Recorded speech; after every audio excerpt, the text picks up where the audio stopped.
പേര് എബിൻ ലിജേഷ്. ഞാൻ UP സ്മാരകത്തിൽ പഠിക്കുന്നു. Second standard. ഞാൻ ഇവിടെ പാടാൻ പോകുന്നത് എൻ്റെ കേരളത്തെ പറ്റി ഒരു പാട്ടാണ്. കേരളമെന്നൊരു നാടാണ്, കേരം നിറയും നാടാണ്, ദൈവത്തിൻ പ്രിയ നാടാണ്.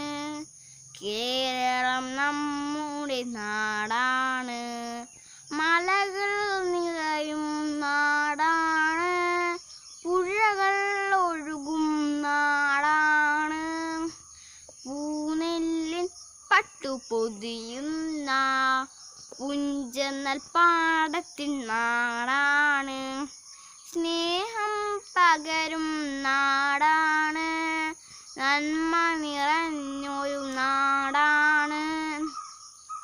ആപത്തെങ്ങാൻ വന്നാലോ ഒത്തൊരുമിക്കും നാടാണ്, കവികൾ വാഴ്ത്തും നാടാണ്, കലകൾ നിറയും നാടാണ്, വള്ളം കളിയുടെ നാടാണ്, അക്ഷര പെരുമതൽ നാടാണ്. കേരളമെന്നൊരു നാടാണ്, കേരം നിറയും നാടാണ്, ദൈവത്തിൻ പ്രിയ നാടാണ്, കേരളം നമ്മുടെ നാടാണ്.